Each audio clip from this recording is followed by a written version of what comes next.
Well, reading is such an important part of every young person's life. I know it was mine. The books you read and the stories you hear as a child stay with you and inform you well until adulthood. And books can really make us who we are. But sadly, many children right here in this country and all around the world don't have a single book to call their own. But we can all help change that. Joining me this morning to tell us how we can bring books into the lives of millions of children is Mark Nieker, president of the Pearson Foundation. And joining us again this morning is Sharon Faber, educational consultant, author, and speaker for the National Middle School Association. Thank you both so much for being with us this morning. Thank you.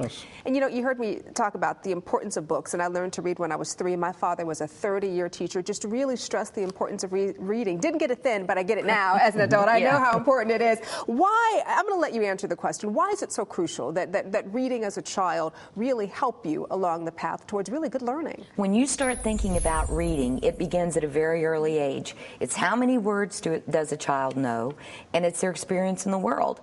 And so parents must get involved and read to their children, and we know there's some critical factors there that begin early on. What are some of the factors that play a role in reading and reading proficiency? Well, the most important thing is practice and building a vocabulary. And so the more a child can read, the more words the child can encounter, and the more comfortable he or she is actually with a book, holding it, understanding how to turn the pages, the better a start she's got for us through life. And one of the factors we see most often is poverty. Right. Because children of poverty often are 2 to 3 years behind their peers when they actually start school. We get kids in kindergarten and first grade that don't know to hold their books right side up. They don't know their eyes need to go left to right across the page. So that is a big factor as well. But you know, I would imagine that if you're dealing with poverty, buying books is probably not top of mind. I mean, you're trying to survive. That is so true. And we know in this country, a lot of people may not realize it, there are millions of children who do not have books of their own. Yeah, that's true. You know, in my house, we've got a whole shelf full of books just for my youngest son. And in many middle-class families, I think there are 25, 100 books per child. In most communities of poverty, there's one book for every 300 children. One book. For every 300 children. Yeah. That is very scary. I know that you've started the We Give Books initiative, which I absolutely love. How can folks at home help out? Well, the whole premise of We Give Books is we put a whole library, digital library of children's books online. Stories like The Little Engine That Could and Madeline and lots of classic titles. You can go anytime you want, read those books online. They're free. The whole library is free. We're adding books all the time. Every time you read a book, we donate a book to a child who doesn't have one, a hardcover or a paperback book through a nonprofit organization we work with. I think it is such a great way to teach children the concept of sharing, to teach children the concept of helping others who may be less fortunate. Yeah, the whole premise really is to be able to share this experience with your child, to talk about, number one, the power of reading, and to make that power visible. Not only are you learning something, you're making it possible for a child you don't even know somewhere else to be able to have that same experience. And the beautiful part is it's free. When you log on to the internet, and all you need is internet access, which you could get at the public library.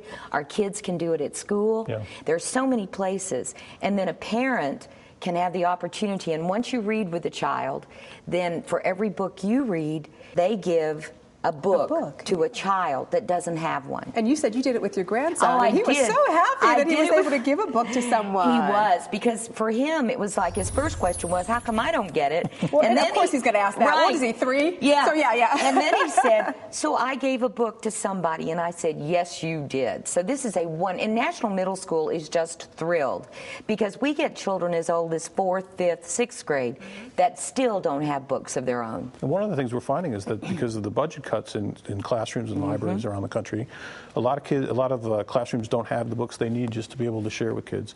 So one of the great things about this program, you know, we originally created it to share physical, hardcover, paperback books with kids wherever they need it. What we found is that this library that we originally made available for parents is also now being used in classrooms around the country. School districts are adopting it. They're encouraging kids to read as projects, and they read the books in the classroom, and the kids go home and read the same books with the parents. And what a great way for the parents to work with the schools, because we always get that question, how can I help my child at school? This is a great way. They can read it at school, they can read it at home. How did you come up with the concept? Well, the Pearson Foundation has worked for years with Penguin on a program called Read for the Record. And what we try to do every fall is get everybody to read the same book on the same day. I did it. The Thank Snowy you. Day. Thanks for doing it. Last year, more than 2 million people read The Snowy Day.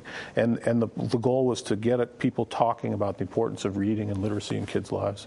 What we found is that after people do that, they want to keep doing something else. So what we did is we added more books. We got about 300 books in the library right now. And we worked with a lot of great nonprofits, organizations like Room to Read and Jumpstart and so on, to make sure that when we get books, we can share them with them and they can share them with kids wherever they happen to be working. Just a wonderful way to get parents involved in their child's academic life. It's a great connection, and schools love it. So, and the kids love it.